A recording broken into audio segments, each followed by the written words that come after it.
शनि नाम के एक गांव में बाबू नाम का एक व्यक्ति आलू के पकौड़े बेचता था। पकौड़े खाने के लिए आस पड़ोस के गांव से लोग आते थे। बाबू थोड़े अनाथ बच्चों को गोद लेकर उन्हें पढ़ा रहा था। एक बार बाबू के पकौड़े के ठेले के बारे में पता करके उसके पास सुंदर नाम का एक बिजनेसमैन आया। बाबू से, सुंदर, मैंने तुम्हारे बारे में बहुत सुना है। अगर तुम्हारे रेसिपी की सीक्रेट मुझे दोगे तो मैं तुम्हें थोड़े फ्रेंचाइज दूंगा। उनसे तुम बहुत पैसे कमा सकते हो, खुश रह सकते हो, कहा बाबू ने।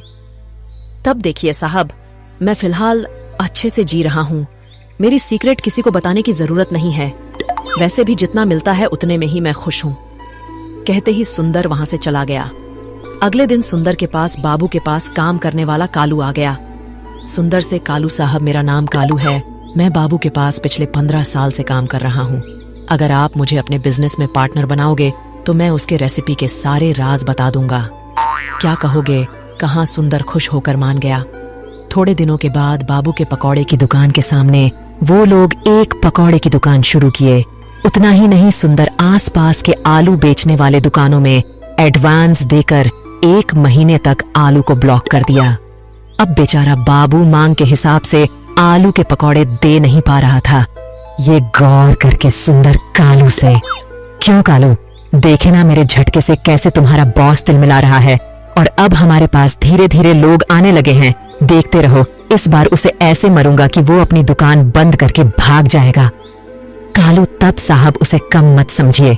उसका साधारण दिमाग नहीं है और ऊपर से अनाथ बच्चों को गोद लेकर वो गांव में हीरो बन गया है।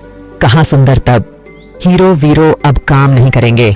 आलू के दाम बार हट गए हैं। 1 महीने तक आसपास के आलू के दुकानों से मैंने आलू खरीदकर ब्लॉक करके रखा है। उसे एक भी आलू नहीं मिलेगा और वो दुकान बंद कर देगा। देखते रहो। कहा अगले दिन अपनी पत्नी से, सोनी, अब घर में सिर्फ थोड़े ही आलू बचे हैं। क्या करूं समझ नहीं आ रहा है। बिना आलू के पकौड़े नहीं बना सकते, मगर उन्हें गोल आकार में काटकर रिंग पकौड़े के नाम से बेचे तो कारोबार चलेगा। कहा सोनी, देखो जी, हमने किसी को अन्याय नहीं किया। आपको जो मन में आए वह कीजिए बाबू। अगले दिन रिंग पकौड़े बनाकर ग्राहकों से 10 रुपए दाम बढ़ने के बारे में बताया। एक ग्राहक, तब देखो भाई, मैं आपके पास से आए दिन पकौड़े खरीद कर ले जाता हूँ। उसके स्वाद से ज्यादा तुम्हारे अच्छे कामों में मैं हिस्सेदार बनूंगा, ये सोचकर खरीदता हूँ।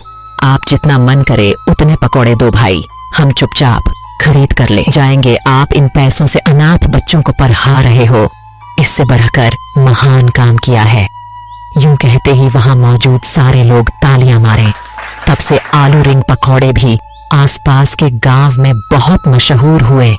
रिंग पकौड़े के वजह से सुंदर के पकौड़े का व्यापार पूरी तरह से ठप पड़ गया। अगले दिन सुंदर और कालू के दुकान को सारे आलू के व्यापारी आए।